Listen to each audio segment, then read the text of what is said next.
They fired me without warning. What they didn't know? I was the one who built the very software that kept their entire company afloat. They thought they were rid of me, but what happened next left them begging for my help. Want to know how I turned the tables? Hit subscribe and let me show you. It was the day I had dreaded for months, but I never thought it would actually happen. I had worked tirelessly for years, late nights, weekends, and countless hours developing the software that ran the core of the company. Every line of code was a reflection of my blood, sweat, and tears. And then, just like that, it was all taken from me in one swift motion. I had been called into the office for what I thought was a routine meeting with my boss, Mike. But as soon as I stepped into his office, I could feel the tension in the air. There was no friendly greeting, no small talk. He didn't even look up from his desk when I walked in. "Sit down," Mike said, his voice cold and distant. I had a bad feeling. My stomach twisted into knots, and for a moment, I wondered if I had done something wrong. Maybe a bug in the system, a glitch I hadn't caught. But I had been meticulous. Everything was running smoothly. "You've been with us for a long time now," Mike began, his words like a dull echo in the back of my mind. "But we've been reevaluating the team, and unfortunately, we think it's time to move in a different direction." I felt my heart drop. This was it. They were firing me. I had worked here for years, putting in more effort than anyone else, and now they were telling me I wasn't good enough. I didn't say anything at first. I couldn't. My mind raced as I tried to process the words. This was my livelihood, my career. And in an instant, they were pulling it away from me. "Effective immediately, we're letting you go," Mike continued, looking at his screen, not even bothering to make eye contact. "It's not personal. You've done a good job, but we're bringing in someone else to take your place. Please gather your things and leave." I couldn't believe it. The words stung more than I had expected. I sat there in disbelief, staring at him, waiting for some sign that this was all a joke. But no. Mike had already turned back to his computer screen, no longer paying attention to me. "Get out," he said again, not looking up. I stood up, my legs shaking. I was numb, a strange coldness settling in. I walked out of his office without saying another word. My hands trembled as I packed up my desk. The walls that had once felt like home now felt suffocating. I had poured everything into this company, into making it succeed. And now they were kicking me to the curb like I was nothing. But as I walked out of the building, something inside me changed. I wasn't defeated. I was angry. Angry at the betrayal. Angry at how little they valued me. They thought they could erase me without consequence, but they didn't know who they were dealing with. The truth was, I was the one who created the software that ran the company.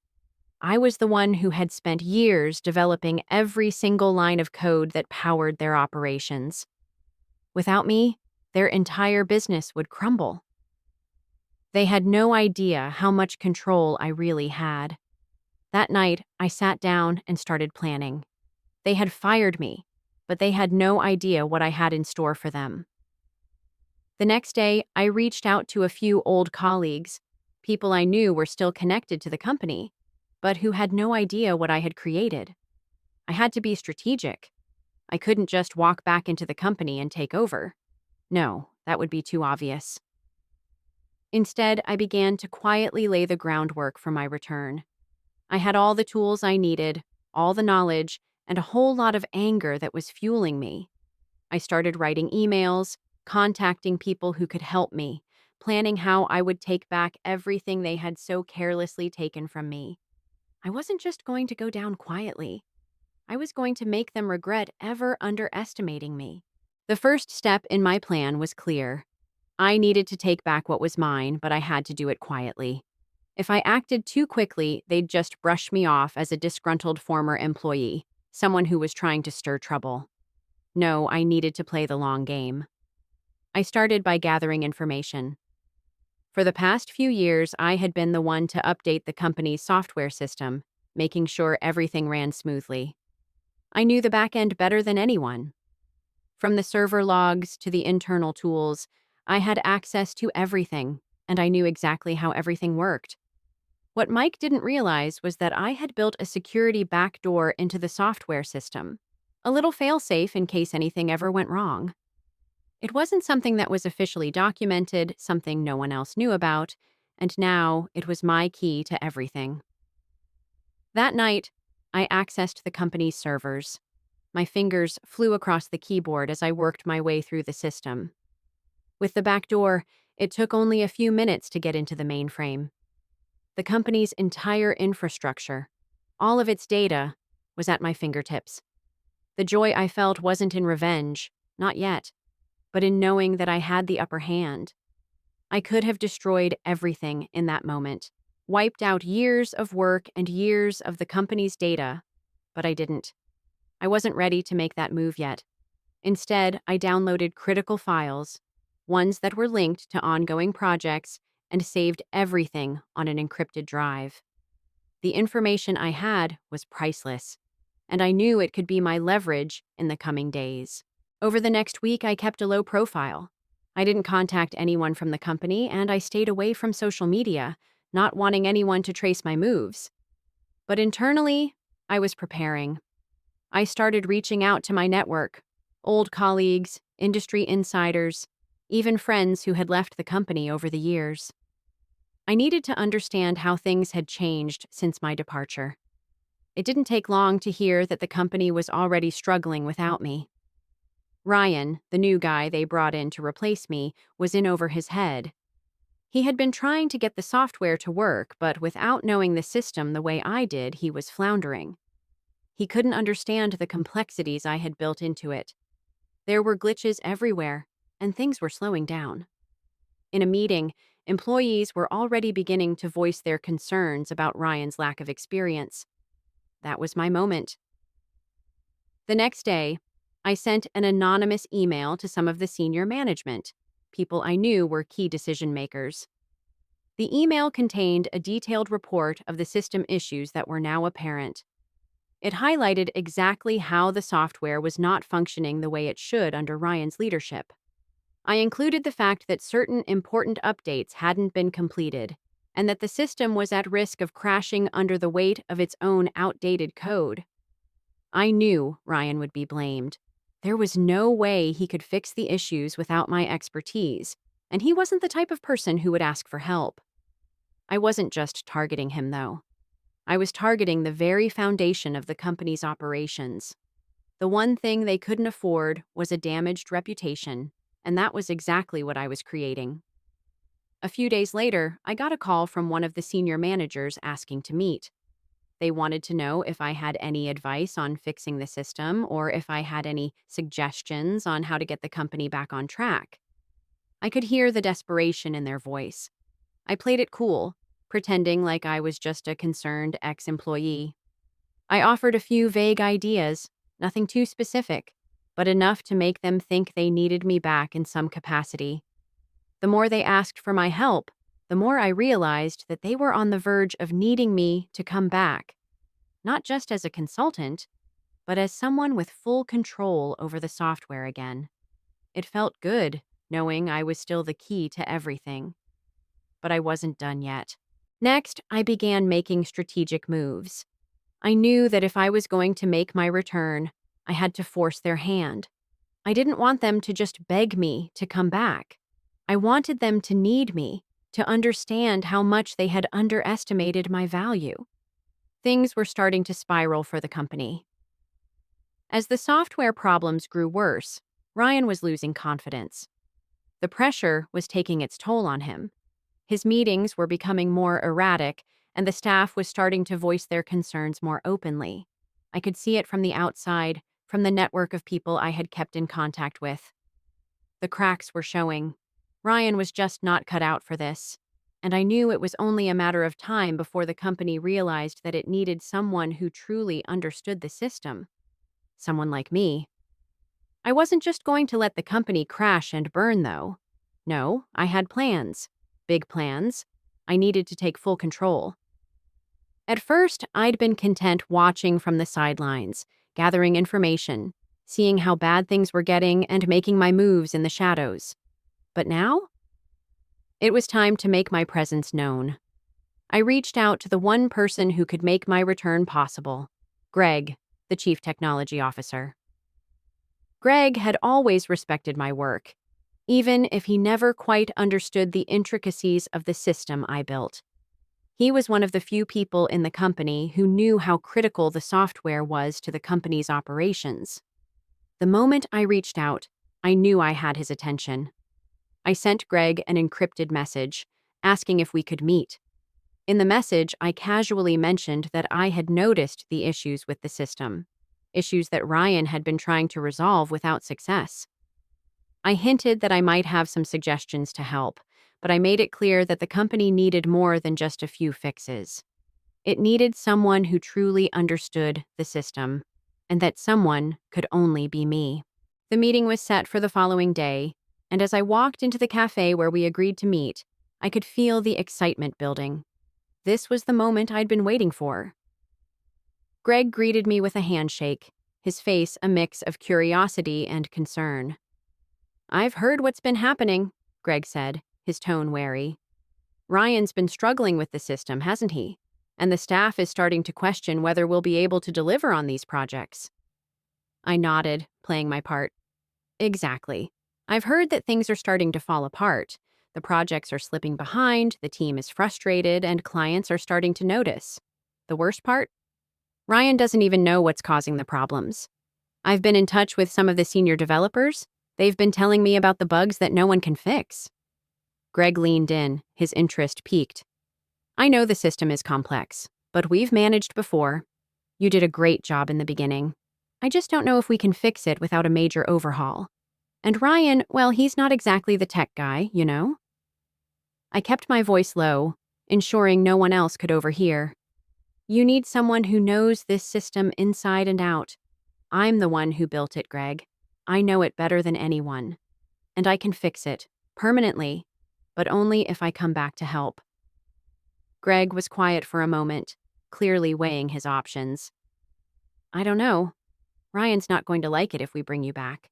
He's already been pushing for changes to the software. And it's complicated, bringing someone back in like you." I looked Greg straight in the eye. "It's the only way the company is going to survive. If we don't get this fixed, we're not just losing clients. We're losing the entire business." Greg sighed, rubbing his temple. He knew the stakes. He was just as tired of the chaos as I was. "I don't like it, but I'll talk to the board. I can't promise anything, but maybe we can get you in as a consultant to help resolve the issues. You'll have to come back quietly, though. Ryan will be furious if he finds out." I smiled to myself. "I'm fine with that. Just make sure you let me handle everything from the inside. If you want the company to survive, I'm the only one who can make it happen." We spent the next hour hashing out the details. It wasn't going to be easy. I would have to come back under the radar, essentially working behind the scenes to regain full control of the system. But it was a start. A foothold in a company that had wronged me. And now I was going to turn that wrong into my victory. As I walked out of the cafe, I felt the rush of anticipation. Things were falling into place. The company was on the edge of collapse, and I was the only one who could save it. But more than that, I was going to make sure they knew who had truly been the architect of their success. As the days passed, I could see the company's foundation cracking. The pressure on Ryan was building, and with each passing day, more cracks began to form in the operations. Emails were piling up unanswered, deadlines were being missed, and the staff's frustration was palpable. Ryan tried to keep things under control, but it was obvious. He had no idea how to fix the system, and he wasn't about to admit it. Behind the scenes, I continued to work my magic. Greg had helped me get back in, but we had to move carefully. My first priority was to fix the system. I reactivated my access to the main server, updated the code, and patched up the bugs that had been lingering for months. Within hours, the system started working again, smoother than it had in weeks. Clients began reaching out, complimenting the improvements. The company had no idea what was happening, but they were starting to see results. I watched from afar as Ryan struggled to understand what had changed. He was convinced that the new updates had solved the issues, but it wasn't his doing. He was still in the dark, thinking he had managed to fix things with his own expertise, not knowing that the real work had been done by the very person he had fired. But that wasn't enough. I wasn't here just to fix the system. I was here to take back what was mine. And that meant showing everyone exactly who was responsible for the company's success. The next step was subtle. I began inserting my name back into the conversations. Every time someone complimented the system's improvement, I made sure to remind them that the person who originally designed and built it was still around. I was careful, never too direct, but always planting the seeds of doubt about Ryan's abilities. I started having private conversations with key players in the company. I reached out to the department heads, some of the clients, and even a few contractors who were part of major projects. Each conversation was the same. The system is running better than it ever has. It was Samantha who built this from the ground up. It didn't take long before whispers began circulating. Employees started asking why I wasn't involved in the decision-making anymore, and why Ryan was struggling to maintain the system. My name was quietly being brought up in meetings, and the more they questioned Ryan's leadership, the more desperate he became. One afternoon, I sat with Greg again, and he looked more nervous than I had ever seen him. "They're starting to talk," he admitted, his eyes darting around the room. "Ryan's people are worried. They think you're the one fixing everything, but we haven't told anyone you're back. If this gets out, it could be a mess." I nodded, understanding the delicate balance we were walking. But I had already anticipated this.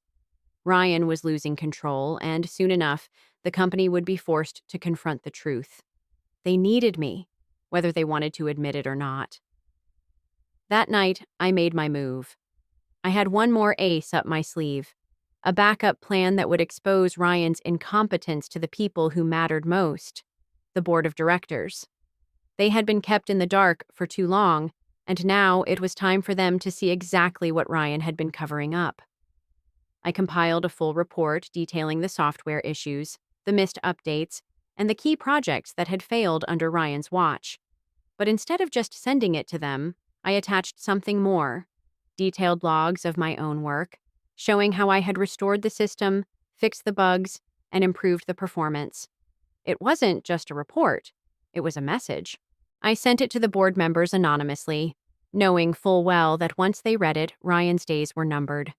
He couldn't escape the facts. The people who had been blindly following him would see that he was nothing without me. By the time the board met the next morning, the damage was done. Ryan's fate was sealed. He would be forced to confront the truth. His success was never his own. I wasn't just fixing their problems. I was showing them who really held the power. The morning after the report had been sent to the board, I could already feel the shift. The company had been in turmoil for weeks, but now it was like a switch had been flipped. The once smooth-running operation was unraveling, and Ryan was clearly starting to feel the heat. I watched from the sidelines, seeing how his every move grew more frantic and defensive. He tried to play it cool in front of the staff, but the cracks in his facade were becoming more and more visible. I received a message that afternoon from Greg, asking me to meet. I knew this was it, the moment I had been waiting for. The board had convened, and the decision was inevitable. Ryan had lost control, and now it was time for me to decide how I was going to take back everything that had been unjustly stripped from me. When we met, Greg didn't waste time. "The board's furious," he said, his voice low. "They've seen the report, and they're questioning everything. Ryan's been trying to spin it, but they know it's bad. They want answers, and they want them fast. They're leaning on me to do something about it, but I know they're already looking at you." My heart raced. This was the moment I had been building towards for weeks. The power was finally back in my hands. I had exposed Ryan, but now the real question was, how far did I want to go? I could fix everything behind the scenes and walk away with a small victory, or I could take full control, confront Ryan, and force the board to accept me back on my terms. "What happens now?" I asked Greg, my voice steady despite the storm of emotions inside me. Greg leaned back in his chair, rubbing his temples. "You know the board. They've never liked the way Ryan has been running things. They see him as a liability. But you've always been their golden child, and they know you can fix this company. If you step in, you'll have full control of the software and the direction of the business. Ryan's days are numbered." I paused, letting the weight of his words sink in. I could feel the tension, the power I now held. But the decision wasn't easy. I had spent years proving myself, only to be cast aside without a second thought. Part of me wanted to watch Ryan suffer for what he had done to me, but the bigger part of me knew that this was about more than revenge. It was about taking control of my own future. "I'm ready," I said finally, my voice firm. "Let's make sure Ryan's out of the picture. I'll take the role." Greg nodded, visibly relieved. "I'll make the arrangements. The board won't fight you on this. They know what you bring to the table. You're the one who can fix this. You've always been the one who could." The next few days were a whirlwind. I returned to the company, this time on my own terms. I had no intention of working behind the scenes anymore. I walked in like I owned the place, because in a way I did. The employees who had once ignored me or overlooked my work now greeted me with respect. It was like the entire company had shifted in the blink of an eye. Ryan, on the other hand, was still reeling from the fallout. He tried to make a last-ditch attempt to fight back, to hold on to his power, but it was too late. The board had seen his incompetence, and they were done with him. The final nail in his coffin came when he tried to shift blame onto his team. He had no answers, no solutions, and no allies left. The confrontation happened in front of the board, a tense, silent standoff. I sat across from Ryan, watching him squirm under the weight of his failure. The board members were silent, their eyes fixed on him, waiting for him to take responsibility for his actions. Ryan, desperate to keep control, tried to blame everything on the system, on the delays, on everything but himself. But no one was buying it anymore. I stood up slowly, my voice calm and measured. "I built the system. I designed it. And you, Ryan, were just the person who failed to understand it. You weren't cut out for this job. You never were." Ryan's face turned red. His mouth opened and closed, but no words came out. The truth had been laid bare, and there was no way to hide from it. The board turned to me then, their faces expectant. I didn't need to say anything else. They already knew what had to be done. Ryan was out. The company was mine, or at least I had control over it. Everything I had worked for, everything I had sacrificed, had led me to this moment. The moment Ryan was officially out of the company, everything shifted. The board, now fully in my corner, began to see the change they had long needed. I was in control now, and I wasn't going to waste the opportunity to show them exactly how much they had underestimated me. I started by reorganizing the team. Many of the people working under Ryan had been demotivated, believing they were stuck in a sinking ship. They didn't know who to trust anymore. But now I had a clear vision. A vision that wasn't just about saving face, but about rebuilding the company into something that could thrive in a rapidly changing industry. The first step was reestablishing trust with the employees. I made sure to meet with every department, listening to their concerns, answering their questions, and reassuring them that the future was going to be different. What struck me most was the relief I saw in their eyes. It was as if they had been waiting for someone to step in and take control. Ryan had created an environment of fear, micromanagement, and constant uncertainty. I wasn't going to be that kind of leader. I knew that people needed to feel valued and heard, and that's exactly what I set out to do. The tech team in particular was on edge. Ryan had left behind a lot of loose ends, unresolved bugs, incomplete updates, and a code base that was more of a patchwork than a seamless system. But with my knowledge of the system, I was able to quickly identify the areas that needed immediate attention. I spent long hours going through the code, identifying and fixing problems that had been ignored for months.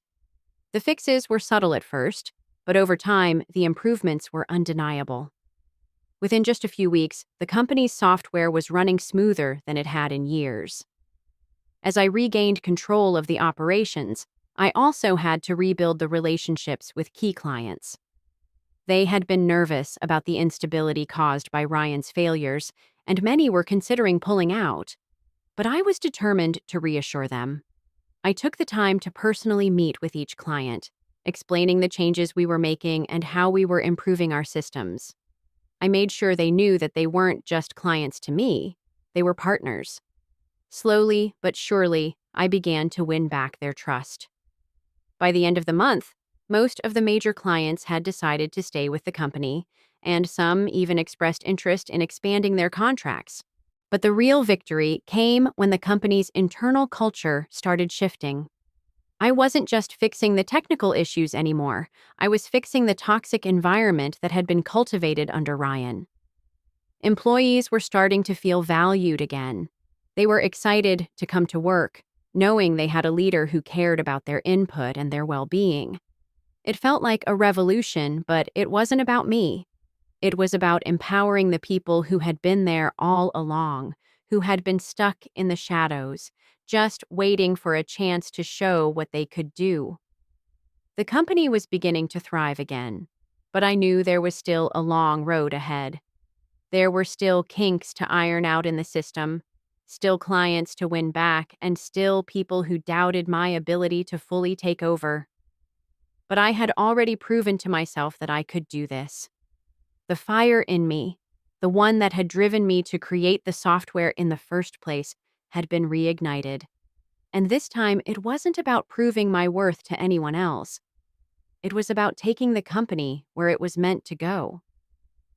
As I sat in my office that night, looking out over the city skyline, I couldn't help but think back to the day they fired me. I had walked out with nothing. I had nothing but the knowledge of what I could do, and the belief that one day I would come back and make them regret what they had done. And now, here I was. Samantha's reign over the company had begun to stabilize, but with that stability came new challenges. It wasn't just about fixing the past anymore.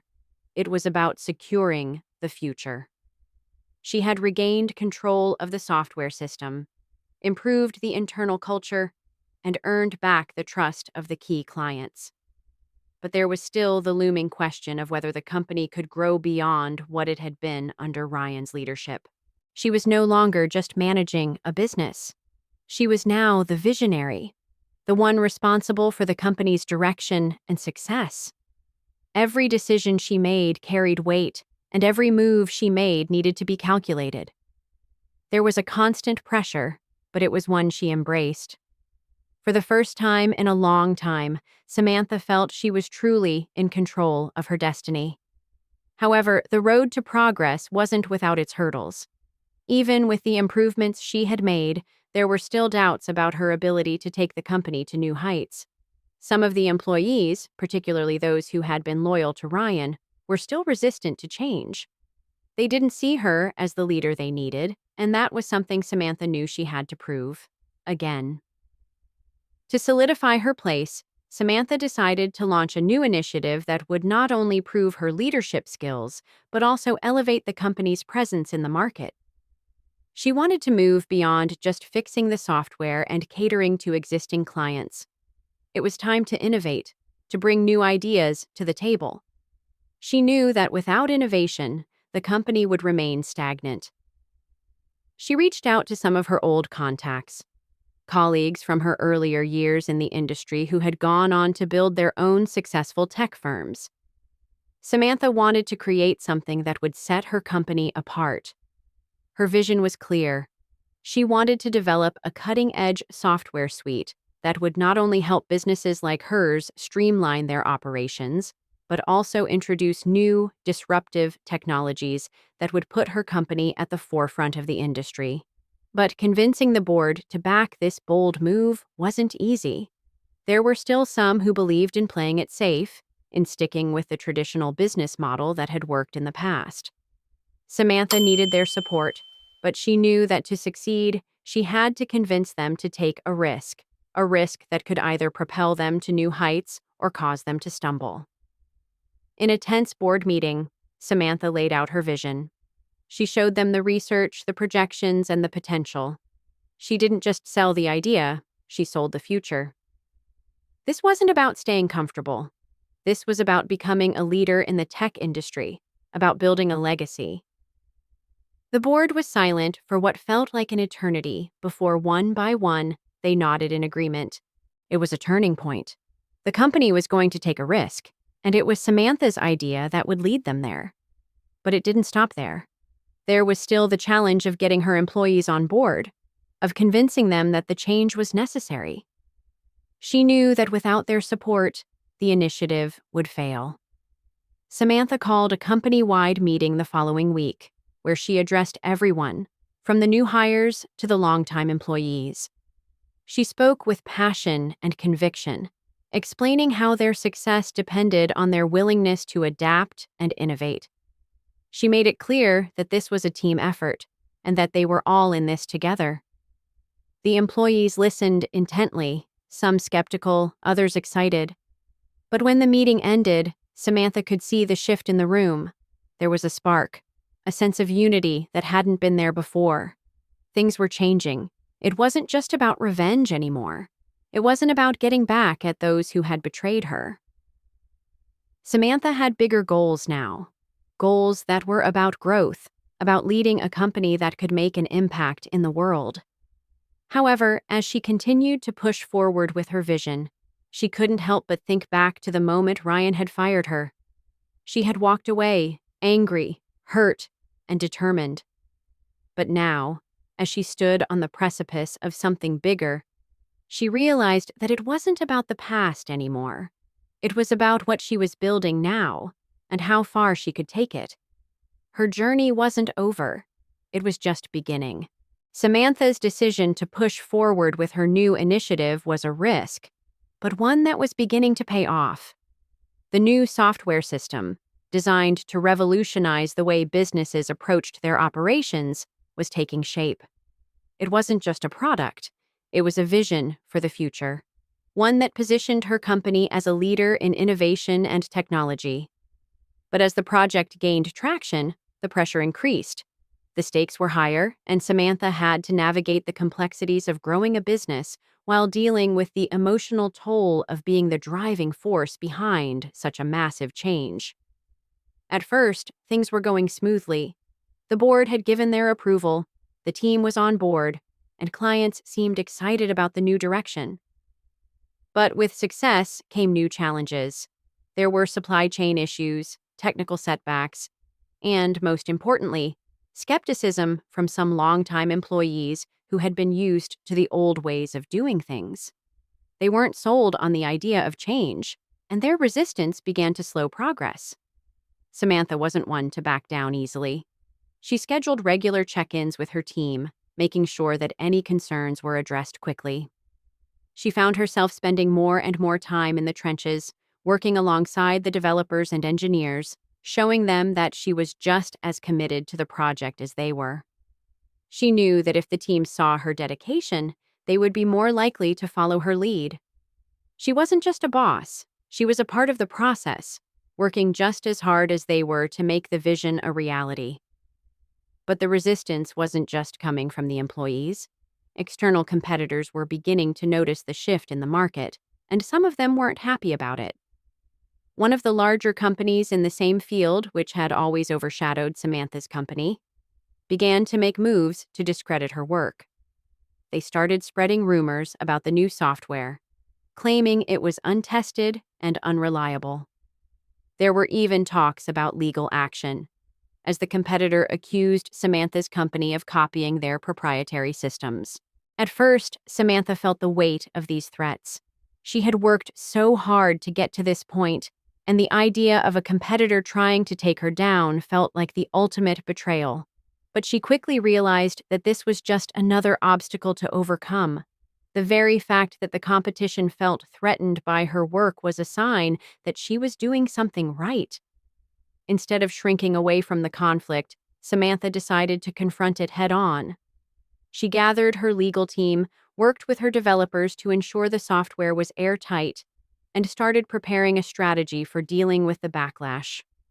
Samantha knew that the key to surviving this attack was to stay focused on her end goal: building the best product, offering the best service, and continuing to push forward with innovation. She held a press conference to address the rumors. Calm and collected, Samantha presented the facts.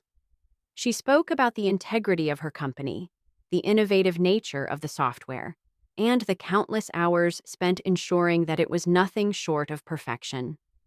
Her words were clear, and her confidence was unwavering. She refused to let anyone undermine her work.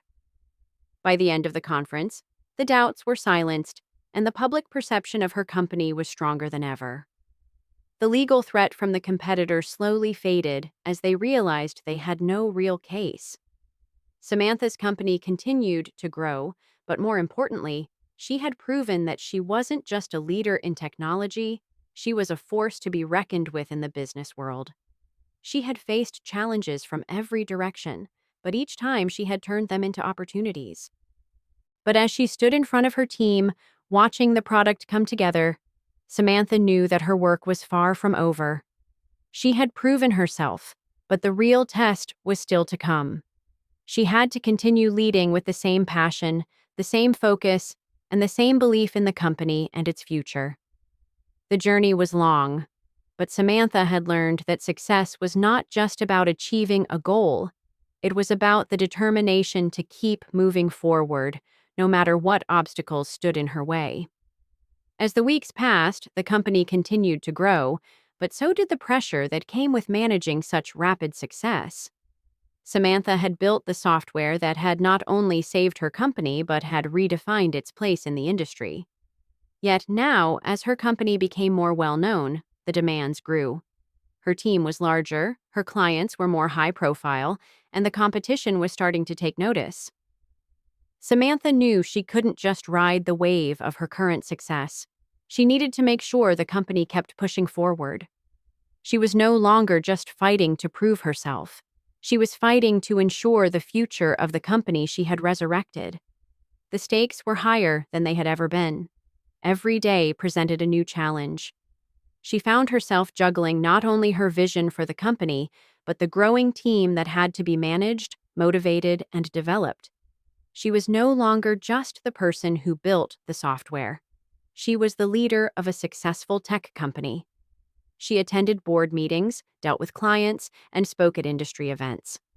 The spotlight was on her, and the pressure to maintain her success was becoming overwhelming. But as much as Samantha had embraced this new role, she began to feel the weight of the sacrifices she had made. She hadn't truly slowed down in months. She was constantly moving, constantly pushing. While her professional life thrived, her personal life was being neglected.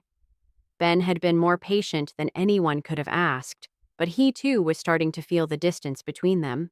There were moments when Samantha would return home late, only to find Ben sitting on the couch, looking lost in his thoughts. The warmth that had once defined their relationship was slipping through their fingers, and it broke Samantha's heart. She knew Ben was supportive, but she could see the toll that her work was taking on him. He had his own career, his own ambitions, and yet, he had always been the one to put her first. But now she wasn't there for him the way she used to be. One evening, as they sat down to dinner after another long day, Ben broke the silence.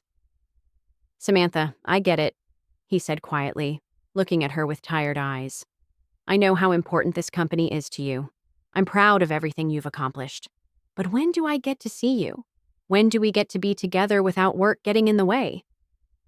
The words hit her like a punch to the gut. Samantha had been so focused on building the company, on proving that she could do it, that she hadn't noticed how far they had drifted apart. It was a reality check she wasn't ready for, but it was one that she needed. "I'm sorry," she said, her voice thick with emotion. I've been so wrapped up in everything else that I didn't even realize how much I've been neglecting us. You matter to me. You always have. Ben reached across the table, taking her hand in his. I'm not asking you to choose between me and your work.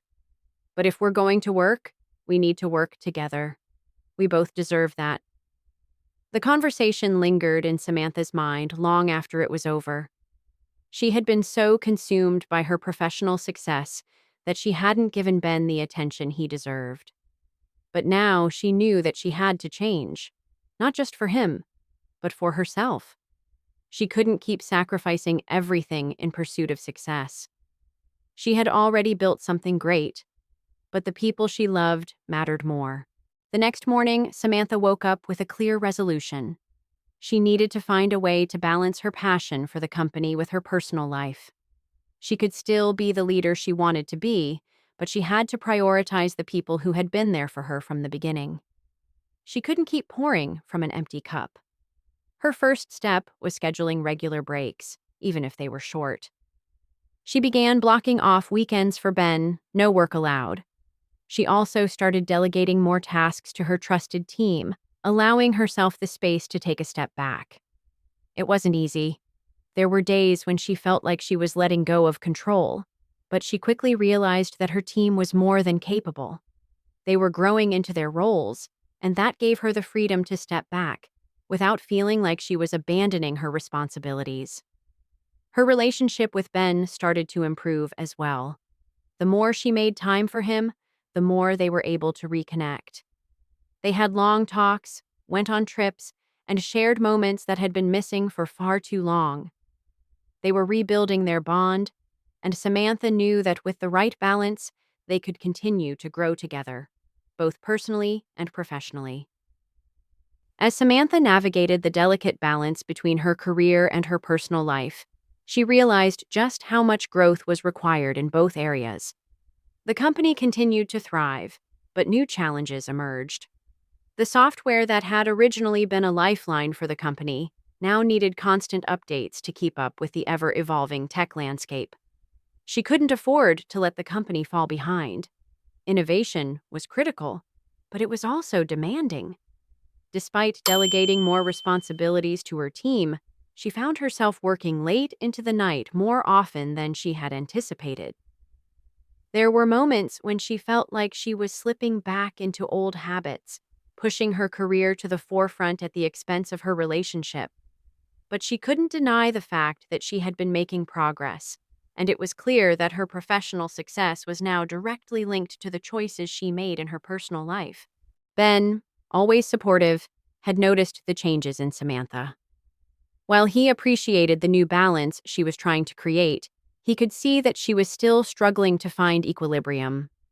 Their evenings together were more frequent, but they were often interrupted by work calls or emails. The time they spent was meaningful, but it wasn't enough to fully reconnect. Ben was patient, but he had his own dreams to pursue as well. He wanted to support her, but he also needed her to support him as much as he supported her. One evening, while they were sitting on the couch, Ben looked at her with a quiet intensity. Samantha, you're doing amazing things at work. I see the company thriving, and I see you giving everything to it. But I need to know, where do we fit into this? Where do I fit in? The words hit her harder than she expected. She had been so focused on the company's success that she hadn't considered how her actions were impacting Ben. She had thought that by giving more time to their relationship, she was doing enough. But she now realized that Ben needed her to be fully present, just as she had needed him when she was climbing the corporate ladder alone. I'm sorry, she said softly, her voice filled with regret. I've been so focused on work that I didn't see what was slipping through my fingers. Ben took her hand, his voice steady but filled with emotion. I don't want you to sacrifice your dreams for me, Sam, but I also don't want us to drift apart while you chase them. I want to be a part of your future, not just watch it unfold. Samantha felt the weight of his words. She knew that he wasn't asking for her to give up her career or her ambitions. He just wanted her to be more present in their relationship, to find a way to move forward together rather than at odds with each other. The next day, Samantha made a decision. She called a meeting with her team and informed them that she would be stepping back from some of the high-level decisions and project management duties. While she would remain involved in the strategic direction of the company, she knew it was time to trust her team more. They were ready, and it was time for her to empower them to take ownership.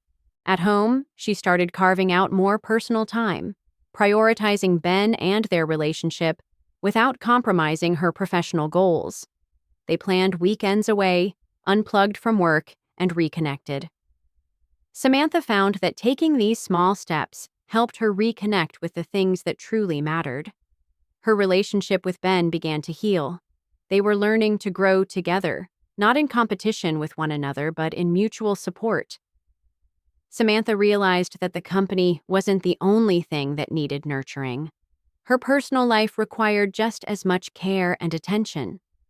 One day, Ben shared some exciting news with her.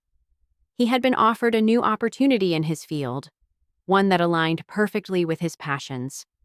For the first time in a long time, Samantha felt truly happy for him. She knew that the right balance didn't mean she was the only one who should shine. They could both have successful careers and still prioritize their relationship. As the weeks went by, Samantha felt a sense of fulfillment she hadn't felt in a long time. She was growing, not just as a leader in her industry, but as a partner, as someone who could maintain the balance between her work and personal life. She realized that being successful wasn't about working endlessly without a break. It was about achieving something meaningful while staying grounded in the things that truly mattered. The company was doing well, her relationship with Ben was stronger than ever, and for the first time, Samantha felt at peace with where she was. She had worked so hard to prove herself, to show everyone and herself that she could lead and succeed. But now she knew that true success wasn't just in business. It was in the love she had with Ben, in the balance she had achieved, and in the life she was creating alongside him. As Samantha found her rhythm in balancing her career and personal life, she began to shift her focus on what truly mattered to her, leaving a meaningful impact on the industry while building a fulfilling life with Ben. The weight of the past year had taught her invaluable lessons, that success was not just about climbing to the top, but about finding balance, making connections, and embracing both her personal and professional ambitions. Her company was thriving, and the new software update had been a resounding success. The business world had started to recognize her vision and leadership style, and she was now being invited to speak at conferences, not just as an expert in her field, but as a role model for women in tech. The requests for partnerships, speaking engagements, and even job offers flooded her inbox. It was the kind of recognition she had dreamed about when she first started her journey. But now that it was here, she realized that it was no longer the ultimate goal. Samantha's true success came in finding a way to give back, to help others who were just starting out, to mentor those who lacked the opportunities she had. She started hosting workshops for young women in tech, encouraging them to pursue their dreams no matter the obstacles they might face. She also began to invest in startups and small tech businesses, focusing on ideas that could positively impact society.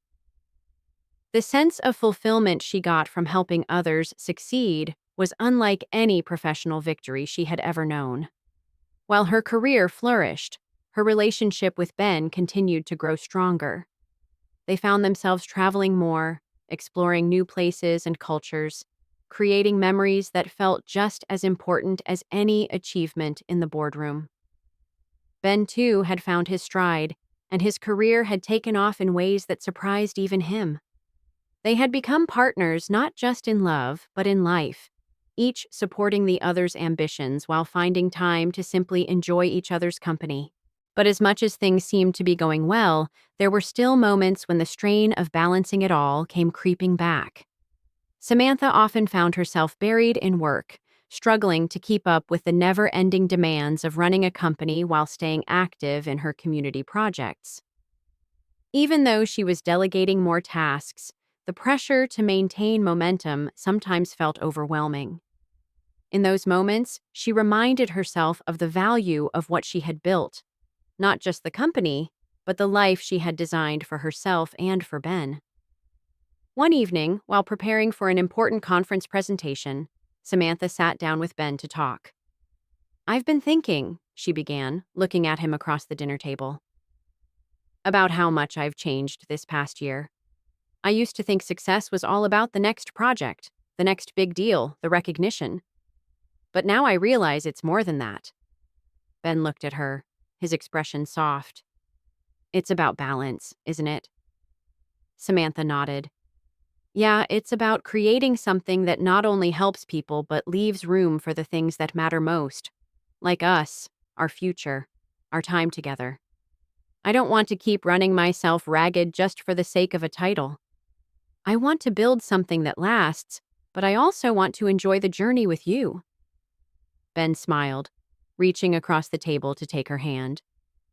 "You've already built something incredible, Sam, and I'm proud of everything you've achieved. But you're right. We're in this together, and I want to build a future that's just as fulfilling outside of work as it is inside." The conversation made Samantha realize that she had reached a point in her life where the hustle wasn't the end goal anymore. It was about the legacy she wanted to leave, not just in the business world, but in her relationships, her personal growth, and in the communities she had begun to impact. She wasn't just focused on making a name for herself anymore. She wanted to ensure that her success meant something meaningful to others. As the conference approached, Samantha felt a sense of calm she hadn't known before. She had built the company, she had made her mark in tech, and she had the respect of her peers.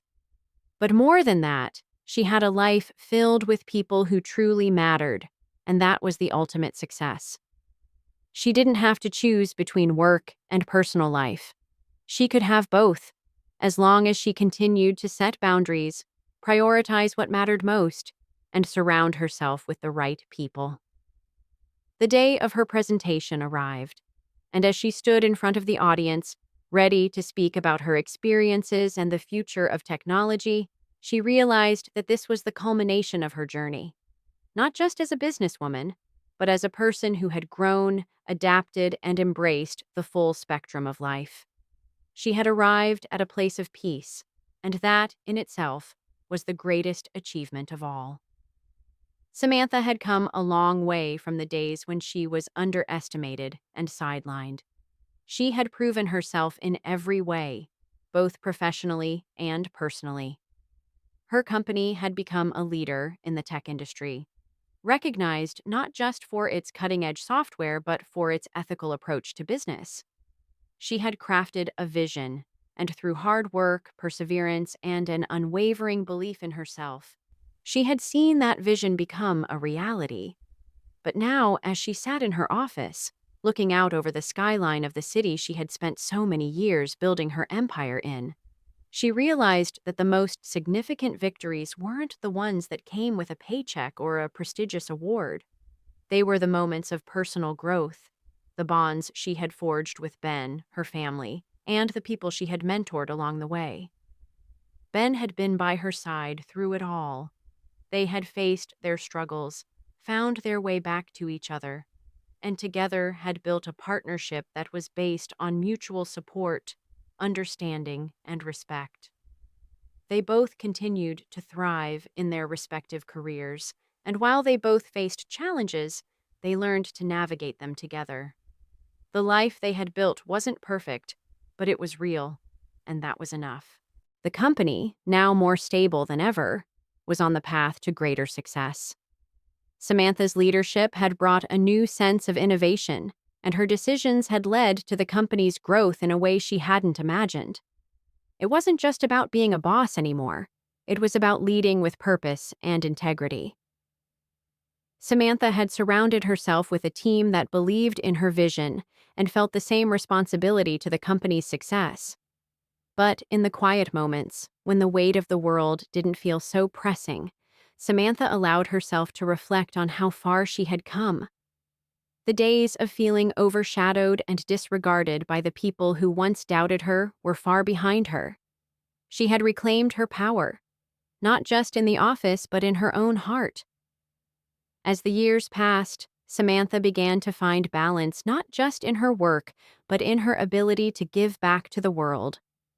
The same drive that had pushed her to the top was now being channeled into helping others find their path. She had started mentoring young women in tech, offering advice, support, and a platform for those who had the same fire in their hearts that she once did. It wasn't about taking the spotlight anymore. It was about creating space for others to shine. Her legacy was no longer about the software she had built or the company she had revived.